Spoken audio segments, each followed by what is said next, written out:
Hey, shalom, shalom.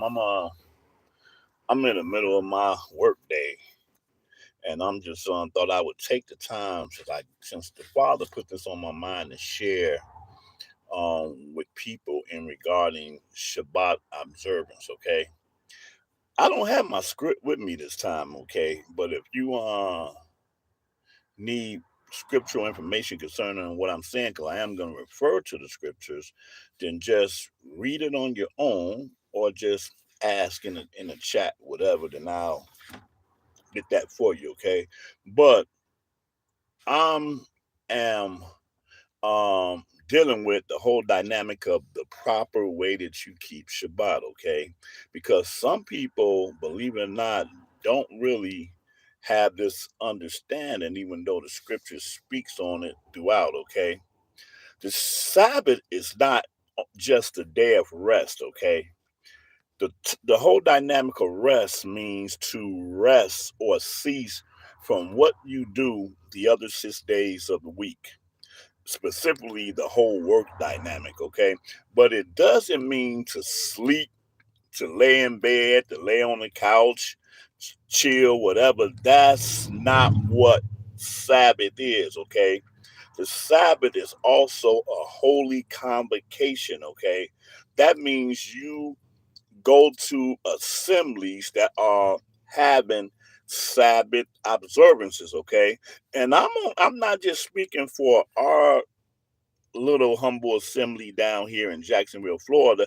I'm speaking concerning wherever there are assemblies of believers that are coming together, that are especially the ones that are in places that they gather their hard-earned money as offerings and sacrifices to have a place for people to come together and congregate and have a Sabbath and to learn. These are commandment keepers that are doing exactly what the scripture have bidded us to do, okay? To have a holy convocation and not forsaking the assembly of your brothers and sisters, okay? Even assemblies that are close to you, that you'd be like, oh, I don't totally agree with some of their doctrine or whatever. Guess what? I'm going to show you. It doesn't matter whether you agree with all of their doctrine or not, okay? Because peradventure, that might be the place where you need to go and you can build and correct any false teaching there that's being done, okay? Not just to be like, oh, they're doing X, Y, Z, so I'm just gonna stay home, okay? Now, good scriptural reference for you to consider is in Luke 4th chapter, where Yahshua said, as his custom was, he went into the synagogue every Sabbath. When he went into a synagogue every Sabbath, or the temple or Knesset or whatever you call it, that was not his assembly that he went in on every Sabbath. It was not his assembly. It was assembly of Hebrews that were keeping the commandment, and he went there every Sabbath.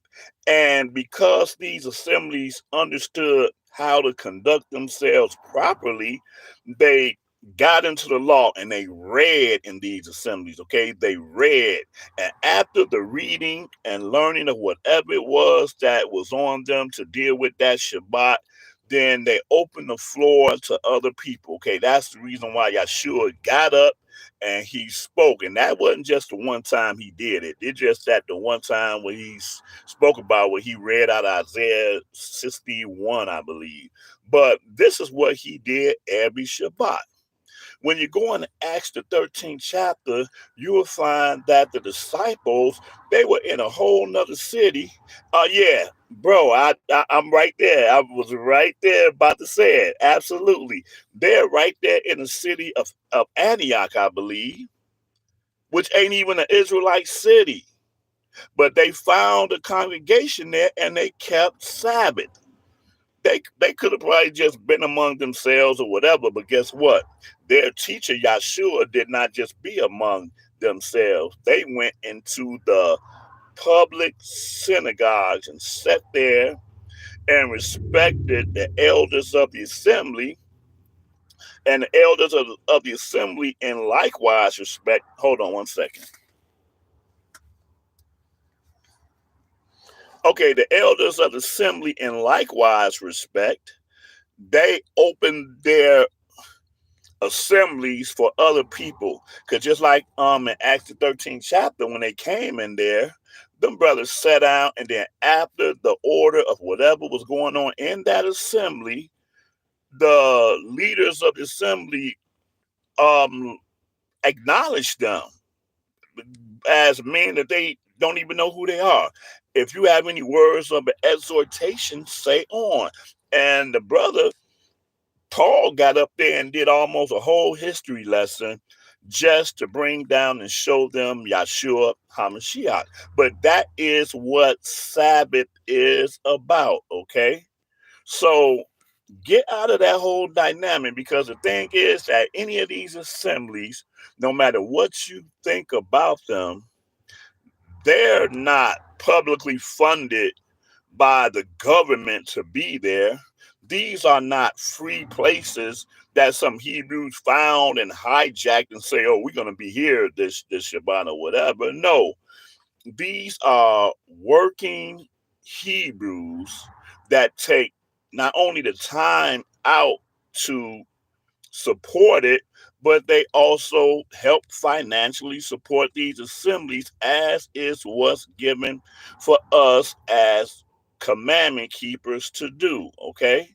So once we start coming together and function the way that we need to function as a people, then this will also help our unaware Israelites to see this truth in motion. Okay, I remember when I had an assembly in Indianapolis. Okay, and we kept our assembly at this small little business complex there. Anybody familiar with Indianapolis? It's an office complex there on Keystone, and we had our little spot in there. And I had this one elder brother. He came in at 3 Shabbats in a row. And he was the type of brother that would be like, you know, I don't know why these people still be doing Christmas and this, that, and the other, you know. Cause last Sunday I went up in the church and I was seeing them do this, do that, and the other. I'm like, okay, okay. So on that third assembly, that third Shabbat that he was there, after I taught the lesson, I just, half-assly said, "Oh, and there's a box over there. If anybody, can offer up something, to so we can, continue to be here and do the things that we need to do here, that would be a blessing." You know, I have never in any assembly that I was a moray over. I never passed no plates. I never had no little thing where we played some music and people came up and put money in the box, any of that. I never did any of that, and anybody that's a part of our congregation, the Spirit of Yah here in Jacksonville, they'll tell you I rarely ever, ever even talk about offerings and here, man, put money in the box of this, that, the other. Okay, I don't do that because I believe that as servants of the Most High, we should know automatically what we should be doing as Hebrews, as Israelites, as servants of the Most High. That's just not something that we should always have to harp to people, but it just kind of irritates me that people just don't understand the whole dynamic of what a working assembly of Hebrews is all about. We be like, keyboard typing on keyboards and being in chat rooms and stuff like that. And no, no, no, no. That's not your total due diligence as a Hebrew. Okay, we need to come together with assemblies, even assemblies that you might not totally agree of, because again, peradventure, the Most High just might have you there to build relationships, establish relationships, and to correct that which is being taught in those assemblies. Okay, so I just thought I would take look like 11 minutes to just put that on the mind of our brothers and sisters in regarding this, okay? Because the Spirit of Yah, we're not just a YouTube channel or whatever, just like all the other assemblies, okay? And again, I'm just not isolating us. I'm just saying that it's all about really doing the work and putting stuff out there so that other people will have places to go, because there was a time when we were in libraries, and we could still be in libraries right now, but libraries are not really what we need to be. If it's just maybe a few of you guys that come together, whatever, then, it is what it is. I'm not judging, but we have to take what the Father had blessed us with in our jobs or whatever, and we have to give back to Him. We have to give back to Him. This is what the whole thing is all about. Okay, so Yeshua joined the Pharisees in his early years. Exactly, that's exactly right. Because we as and see, that's the thing, because we right now are so fragmented.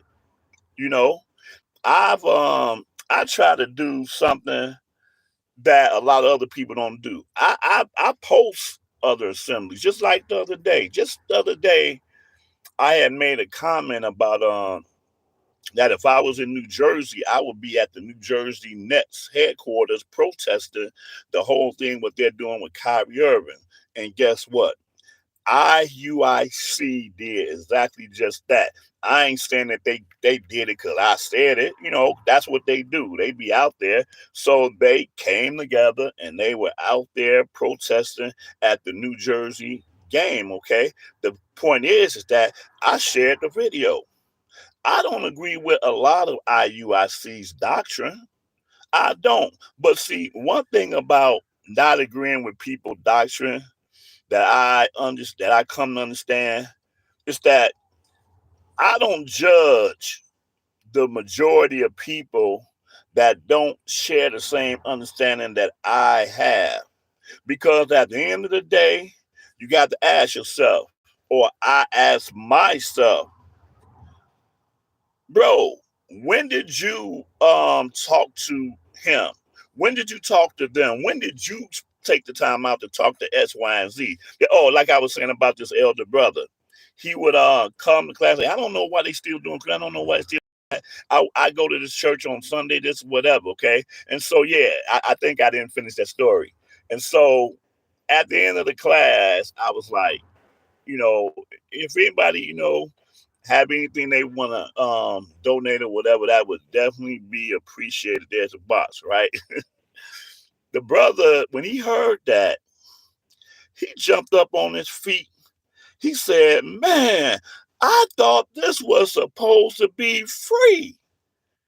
And as he's saying it, and he got a bottle of water in his hand and he drinking, that we supplied the water there and everything.